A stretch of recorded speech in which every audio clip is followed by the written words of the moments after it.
কিন্তু সবকিছুর ভিতরে কিন্তু একটি বিষয় আপনাদের সবাইকে মনে রাখতে হবে, সেটি হচ্ছে একজন ভালো মানুষ হওয়া সবচেয়ে বেশি জরুরি।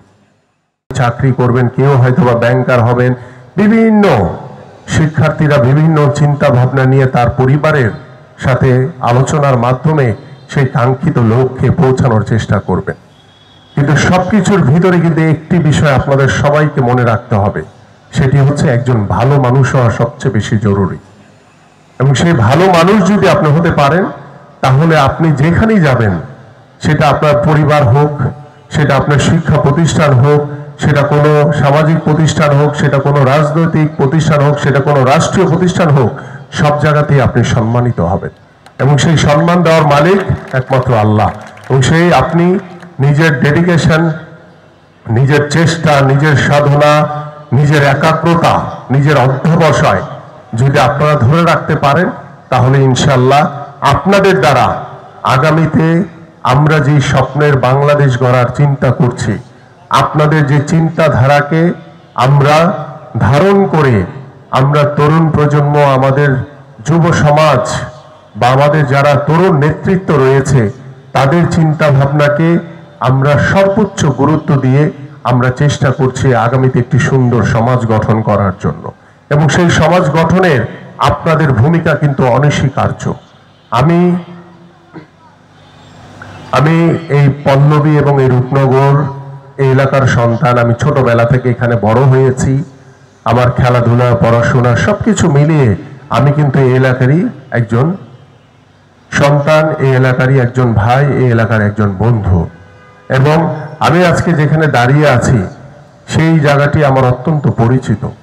আমি আগেও এখানে এসেছি এবং আমি এই এলাকায় আমার চলাচল অনেক বেশি ছিল। তার অবশ্য অন্য একটা কারণ আছে, কারণ আমার শ্বশুর বাড়িটা হচ্ছে এইখানে, যার কারণে আমার এখানে চলাচলটা বেশি ছিল। সো আমি আশা করি, আচ্ছা, আমার ওয়াইফ হচ্ছে আবার আমাদের এই আলমগীর স্যারের ছাত্রী আর কি, যার কারণে এটার আন্তরিকতাটা আরেকটু বেশি।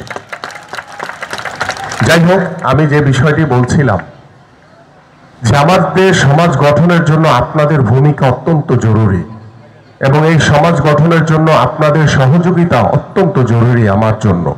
এবং আমি বিশ্বাস করি আপনাদের সহযোগিতার মাধ্যমে আমি যে চিন্তা নিয়ে, যে স্বপ্ন নিয়ে আমার এই পল্লবী রূপনগর, এই ঢাকা 16 আসন এই নির্বাচনী এলাকায় সমাজ গঠনের জন্য যেভাবে কাজ করছি, সেই কাজের একজন অংশীদার হিসেবে আপনাদেরকে সবসময় আমি পাশে পাবো। কারণ আমি বিশ্বাস করি আমাদের প্রত্যেকটি শিক্ষা প্রতিষ্ঠান, আমাদের স্যার কিছুক্ষণ আগে বলার চেষ্টা করেছিলেন যে গত 17 বছরে প্রত্যেকটি শিক্ষা প্রতিষ্ঠানে দলীয়করণ করা হয়েছে, রাজনৈতিকরণ করা হয়েছে, দুর্নীতির মাধ্যমে কোনো স্কুল কলেজের কোনো উন্নয়ন করা হয়নি।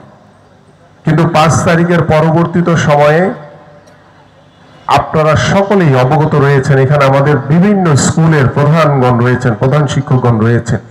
5 তারিখের পর থেকে একটি নির্দেশনাই দেওয়া হয়েছে যে শিক্ষা প্রতিষ্ঠান সব সময় তার নিজস্ব স্বাধীনতা, স্বাধীনভাবে তারা প্রত্যেকটি কর্ম পরিকল্পনা করবে, সেখানে কোনো রাজনৈতিক হস্তক্ষেপ ভবিষ্যতে কখনোই থাকবে না।